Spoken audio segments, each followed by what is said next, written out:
现在师父利用这个因缘这一句话来给各位大家互相鼓励了，互相提醒哈。六日洪名无价宝，比金比银万倍好。南无阿弥陀佛，这6个日是无价宝，是阿弥陀佛为我们众生，他利用兆载永劫的时间，舍身舍命，流血流汗所付出的一切代价，他不是为他自己所求，不为他自己祈祷，就是专程把这个名号要能够诞生，能够出现。出现做什么？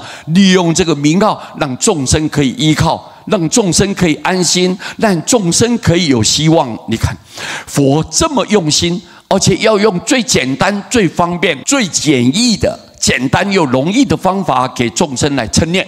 他把他所浓缩的这些功德，就把他生命的结晶完全放在名号里面。你一念，他把功德布施给你。你靠他的功德，我们就直接离开这个娑婆世界，发愿往生到西方净土。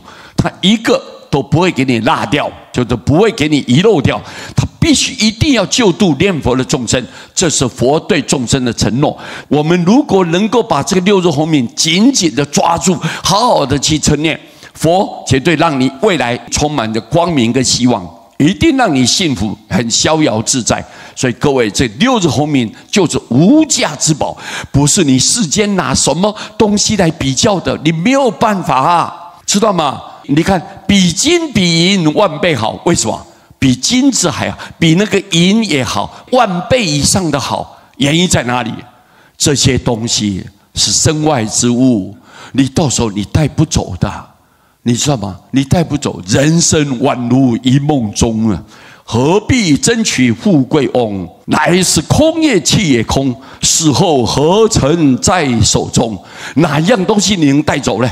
在你最你命中关键的时刻，什么东西对你都没有一点点力量，丝毫不产生一种帮助，没有，而且一种挂碍，一种负担。要这个东西以后，你一旦执着，你就跳不开了，你就解脱不了了。所以你看，这个6日洪名比金子比银万倍好啊！这些是假的啊，生不带来，死不带去，所以要很清楚，有这个正确的观念呐，你的善业才能带给你以后未来光明的保障。人间道德无价宝，什么叫道德？就你自己不要伤害自己，不要伤害别人，不要伤害到社会，不要伤害到国家。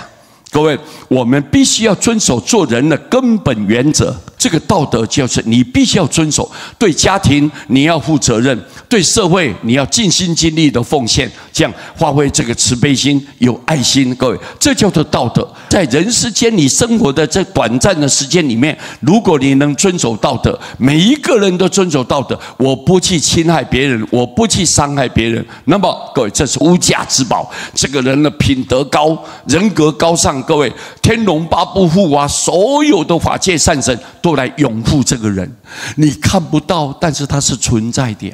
很多人忽略了，以为说我自己爽快就可以了，胡作非为，逆天而行，结果到最后你的命运很坎坷不平，高低起伏，没有办法很安稳。为什么？你不要去问别人，问你自己，你的心不健康、不正常、不稳定，你的恶毒的念头太多了。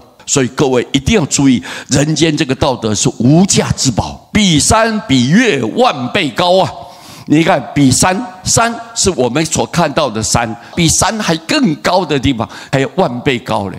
我们认为说山是很雄伟的、很壮观的，我们已经是很钦佩了。哇，要跑到那上面不容易，不容易，是大考验。但是你要知道，只要你把道德遵守好，比山比月比那个高山还万倍高啊！你的品德高，人格就高尚，然后你的福报就高，什么东西都能够随心满愿，所求吉祥如意。你们听明白没有啊？所以我们要遵守一个人根本的道德，这个是最重要的。今天利用这个因缘，简单跟各位大家报告，我们交换一下哈，彼此互相鼓励，好不好？好，你们要多多念佛，好，谢谢大家，阿弥陀佛。